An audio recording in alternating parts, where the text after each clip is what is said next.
தேவர்கள், அசுரர்கள், மனிதர்கள் இவங்க எல்லாமே கண்டு பயப்படுற ஒரு கிரகம்னா அது சனீஸ்வர பகவான் தான். அதே மாதிரி ஈஸ்வரனுக்கு இணையாக பட்டம் பெற்ற 4 பேர் இருக்காங்க. யாருன்னு பார்த்தோம்னா விக்னேஸ்வரர், சண்டிகேஸ்வரர், ராவணேஸ்வரர், சனீஸ்வரர். அப்படிப்பட்ட சனீஸ்வர பகவானுக்கு வாத நோயை நீக்கி அனைத்து சக்திகளையும் அருளி அவருக்கே குருவா இருந்தவர் தான் இந்த கால பைரவருங்க. தன்னோட தமையனோட யம தர்மராஜா கால பைரவரை நோக்கி கடும் தவம் இருந்து அவருக்கு அதிகமான சக்திகளை அவர் பெற்றாரு. இதை பார்த்த சனீஸ்வர பகவான் அவரும் பயங்கரமா தவம் செஞ்ச ஆரம்பிச்சாரு. சனீஸ்வர பகவான் தவம் இருந்ததை பார்த்து கால பைரவரே அவர் முன்னுக்கு தோன்றி அதுக்கப்புறமா யாருமே பெறாத ஒரு வரத்தை சனீஸ்வர பகவானுக்கு கொடுத்தாரு. அது என்னன்னா, அனைத்து ஜீவராசிகளையும், அதாவது உன்மூர்த்திகளை உட்பட அனைவருக்கும் காலவத்தமான நிறுவனங்கள் சனி பயிற்சியின்படி அவர்களுக்கு நல்லது தீயது அருள் பெறும் சக்தியை சனீஸ்வர பகவானுக்கு அருளினார் பைரவர். அப்போ சனீஸ்வர பகவானுக்கு ஒரே ஒரு கட்டளை மட்டும் நீக்கப்பட்டது. அதன்படி சனீஸ்வர பகவான சஞ்சாரத்தோட எவர் ஒருவர் கஷ்டங்களை அனுபவிக்கப்படி இருந்தாலும் ஒருவேளை அவங்க என்ன மனதார வழிபட்டா அவங்களுக்கு நீ நல்லதை மட்டும்தான், அதாவது நன்மையை மட்டும்தான் நீ செய்யணும் அப்படின்னு சொல்லி பைரவர் போட்ட கட்டளை. அதை ஏற்ற சனீஸ்வர பகவான் அந்த வரத்தையும் பெற்று அன்ற முதல் பைரவரோட சீடனா மாறினார். இவ்வளவு பெருமைகளை பெற்ற பைரவருக்கும் ஆஞ்சநேயருக்கும் நடந்த ஒரு சுவாரஸ்யமான யுத்தம் பத்தி உங்களுக்கு தெரியுமா? வாங்க நம்ம அதை பத்தி தெரிஞ்சுக்கலாம். பிரம்மதேவர் உயிர்களை படைக்கிறாரு. எல்லா உயிருக்குமே அவங்க செஞ்ச நல்லது கெட்டது கரும வினைகளை பார்த்து தான் அவங்களுக்கு ஆயுள் நிர்ணயிக்கப்படுகிறது. அதுக்கு முன்பாகவே எவர் ஒருத்தர் ஒரு உயிரை பறிக்கிறாங்களோ அவங்களுக்கு பிரம்மகஸ்தி தோஷம் வருதுன்னு நம்ம புராணத்துல சொல்லப்பட்டிருக்கு. மேலும் சில புராணங்கள்ல என்ன சொல்றாங்கன்னா, அந்தரர்களை கொலை பண்ணாக்கா அவங்களுக்கும் இந்த பிரம்மகஸ்தி தோஷம் வரும்னு சொல்லப்பட்டிருக்கு. ராவணனை கொன்னதுனால ராமருக்கு இந்த பிரம்மகஸ்தி தோஷம் பட்டுச்சு. அந்த தோஷத்தோட அவர் மூடை சூட்டி கொள்றதுக்கு அவருக்கு விருப்பம் இல்லை. அது தப்புன்னு அவரு யோசிச்சாரு. இதனால அவரு பல ரிஷிகளை கூப்பிட்டு அவங்க கிட்ட ஆலோசனை கேட்டாரு. இதுக்கு அவங்க பரிகாரமா காசியில இருக்கிற சுயம்பு லிங்கத்தை எடுத்து புதிதாக பிரகஸ்தி செஞ்சு அதுக்கு வழிபட்டா இந்த பிரம்மகஸ்தி தோஷம் விலகும் அப்படின்னு சொல்லியிருக்காங்க. அதுக்கு உடனே ராமர் என்ன பண்ணாரா, அவங்க சொன்னதை ஏத்துக்கிட்டு பக்கத்துல இருக்கிற ஹனுமானை கூப்பிட்டு ஹனுமான் கிட்ட சொல்றாங்க, நீ உடனே காசிக்கு போயிட்டு அங்க போயிட்டு சுயம்பு லிங்கத்தை உடனே கொண்டு வா அப்படின்னு சொல்லியிருக்காரு. ஹனுமனோ ராமரை வணங்கிட்டு காசியை நோக்கி அவரு சரி பாஞ்சு போகிறாரு. ஆந்திரா சித்தூர் மாவட்டத்துல ராமாயணம் நடந்த அந்த டைம்ல அந்த இடம் பேரு திருக்காக்கரையில பெயர் விளங்கப்பட்டது. அப்போ அந்த பகுதியில் இருக்கிற கோவில்ல பைரவர் ஆட்சி செஞ்சு வந்தார். அப்போ அனுமான் அந்த நகரத்தை தாண்டி காசியை நோக்கி பயணிக்கிறத இந்த கால பைரவர் கவனிச்சாரு. எல்லா விஷயம் கால பைரவருக்கு தெரியும். ஸோ அவரு புரிஞ்சுக்கிட்டாரு ஹனுமான் சுயம்பு லிங்கத்தை ராமருக்காக எடுத்து போக போறாருன்னு. ஆனா அந்த லிங்கத்தை அனுமான் எடுத்து போகிறத அவரு சுத்தமா விரும்பல.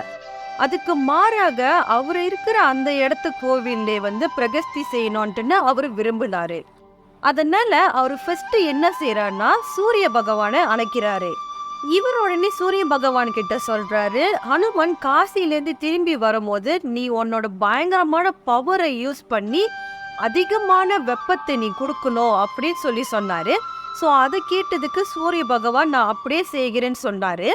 அதுக்கப்புறம் அவரு கங்கா தேவி அழைச்சாரு. கங்கா தேவியை அழைச்சிட்டு அவங்க கிட்ட சொல்றாங்க இதே விஷயத்த. ஸோ அவர் காசிலேருந்து திரும்பி இந்த இடத்துக்கு வர்ற வரைக்கும், அதாவது காலபைரவர் இருக்கிற அந்த கோவில் வரைக்கும் வர்ற வரைக்கும் நீங்க அவர் கண்ணிலே படக்கூடாது அப்படின்னு சொல்றாங்க. ஸோ கங்கா தேவியும் கேட்டுட்டு சரின்னு சொல்லிட்டாங்க. அதுக்கடுத்து அவர் வாயு பகவானை கூப்பிட்டாரு. கூப்பிட்டுட்டு அவர்கிட்ட சொல்றாரு, உங்களோட புதல்வன் வந்து காசிலேருந்து திரும்பும்போது திருக்காக்கரை வரைக்கும் நீங்க வந்து பலமான சூற காற்றை வீசணும் அப்படின்னு சொல்லி கேட்குறாரு. பைரவரார கோரிக்கை அல்லவா, நம்ம வந்து ஒன்றும் பண்ண முடியாதுன்ட்டுன்னு உடனே அவரு வந்து சரின்னு சொல்லிட்டாரு. இது எல்லாத்தையும் செஞ்சு முடிச்சிட்டு தன்னோட திருக்காக்கரைக்கு போன காலபைரவர் அன்னைக்கு இரவே அந்த திருக்காக்கரை ஊர் மக்கள் கனவுல தோன்றி, நாளைக்கு சூரிய உதிச்சதுலேருந்து மாலை வரைக்கும் யாரும் வெளியில வரக்கூடாது அப்படின்ட்டுன்னு ஊர் கட்டுப்பாடு போட்ட மாதிரி அவரு எல்லாத்தையும் செஞ்சுட்டாரு. இவ்வளோ பிளானிங் எதுவுமே ஹனுமானுக்கு தெரியாது.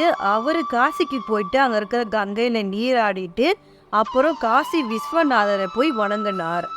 அதுக்கப்புறம் அங்க இருந்த ஒரு சுயம்பு லிங்கத்தை அவர் எடுத்துக்கிட்டு ராமேஸ்வரத்தை நோக்கி ஆகாயத்தை நோக்கி அவர் வந்துகிட்டு இருக்காரு. பைரவர் விட்ட கோரிக்கைப்படி அவர் வந்ததுக்கு அப்புறமா அங்க இருக்கிற சூரியன் வந்து அதிகமான இது வரைக்கும் காணாத ஒரு வெப்பத்தை அவர் பயங்கரமா வெளியில காட்டினாரு. அதே டைம்ல வாயு பகவானோ தென் திசையிலிருந்து வட திசை வரைக்கும் நோக்கி ஊழி காற்றுன்னு சொல்ற பயங்கரமான காற்றை அவர் வீசுறாரு. அது மட்டும் இல்லாம கங்கா தேவியும் அனுமான் வர்ற எந்த இடத்துலயுமே அவங்க கண்ணிலே படவே இல்லை. பயங்கரமான வெயில், பயங்கரமான காற்று, அது மட்டும் இல்லாம சுமந்து வர்ற சிவனோட வெயிட், இது எல்லாமே அப்படிப்பட்ட ஹனுமானையே டயர்டாக்கி விட்டுச்சு. இதனால தாகம் எடுத்து அனுமான் தண்ணியை தேடி அலைஞ்சுக்கிட்டு இருக்காரு. பார்க்குற எந்த திசையிலுமே கங்கா தேவியை காணல, அதாவது தண்ணி எங்கேயுமே அவர் கண்ணில் படலை. ஸோ இதை பார்த்து அவர் பயங்கர ஷாக் ஆயிட்டாரு. இந்த சந்தர்ப்பக்காண்டி காத்துக்கிட்டு இருந்த கால பைரவர் அந்த பகுதியில் இருக்கிற ஒரு இடத்துல மாடு மேய்ச்சிட்டு ஒரு பையனாக அங்க இருக்கிறாரு. அந்த சிறுவனை பார்த்த ஹனுமான் இங்க வர சொல்லிட்டு அவர்கிட்ட கேக்குறாரு, எனக்கு ரொம்ப தாகமா இருக்கு, எங்கேயாவது பக்கத்துல தண்ணி இருக்கிற இடத்த காட்டுறியா அப்படின்னு சொல்லி ஹனுமான் கேக்குறாரு. அந்த சிறுவனோ ஹனுமான கொஞ்ச தூரத்துக்கு கூட்டிட்டு போனதுக்கு அப்புறமா அவரு மனசால, அதாவது கால பைரவர் அந்த சிறுவன் ரூபத்துல இருக்காருல, மனசார கங்காதேவி வேண்டினதுக்கு அப்புறமா கங்காதேவி வந்து அந்த இடத்துல அருணா நதிய பாய ஆரம்பிச்சாங்க. தண்ணியை பார்த்த சந்தோஷத்துல ஹனுமன் என்ன செஞ்சாருன்னா, அந்த சிறுவன் ரூபத்துல இருக்கிற கால பைரவர்கிட்ட இந்த சிவலிங்கத்தை கொடுத்து, நீ பிடிச்சிக்கோ, நான் அங்க போய் தண்ணி குடிச்சிட்டு வந்துடுறேன் அப்படின்னு சொல்லி கேட்டாரு. அதுக்கு அந்த சிறுவனோ, ஐயோ நான் ரொம்ப சிறுவன், என்னால இந்த பாரத்தை ரொம்ப நேரம் கையில வச்சிருக்க முடியாது அப்படின்னு சொல்லி சொல்றாரு. அதுக்கு அனுமனோ, நான் உனக்கு வரம் தரேன் அப்படின்னு சொல்லி ராமநாமத்தை வந்து அவர் அந்த சிறுவனுக்கு சொல்லி கொடுத்தாரு. அதுக்கப்புறம் ஹனுமன் வந்து அந்த நீரை போய் குடிக்க போகலாம் அப்படின்னு போனாரு. அந்த டைம்ல வந்து அவர் ஒரு முடிவு எடுத்து வச்சிருந்தாரு. ஒரு நல்ல நேரத்துல அந்த சிறுவன் கையிலேருந்து வாங்கிட்டு தன்னோட பயணத்தை தொடங்கலாம் அப்படின்னு அவரு மனசுக்குள்ள நினைச்சிட்டு இருந்தாரு. அதனால நிம்மதியா அவரு தன்னோட தாகத்தை தீர்த்து கொண்டார்.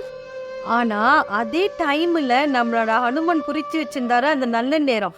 அதே டைம்ல வந்து அந்த சிறுவன் என்ன பண்ணாருன்னா, அந்த சிவலிங்கத்தை அப்படியே கீழே பூமியில வச்சுட்டாரு, பிரகஸ்தி பண்ணிட்டாரு அவரு. ஸோ அவர் உடனே என்ன பண்ணார்னா, அந்த சிறுவன் நார்மல் வாய்ஸ்ல வேகமா கத்தி ஹனுமான் காதுல கேட்குற மாதிரி சொல்லியிருக்காரு, பாரம் தாங்காம நான் பூமியிலே வச்சுட்டேன் அப்படின்னு சொல்லிட்டு அவர் அந்த இடத்த விட்டு ஓடிட்டாரு. அந்த சிறுவனோட வாய்ஸை கேட்டுட்டு ஹனுமன் திடுக்கிடிச்சு போயிட்டாரு.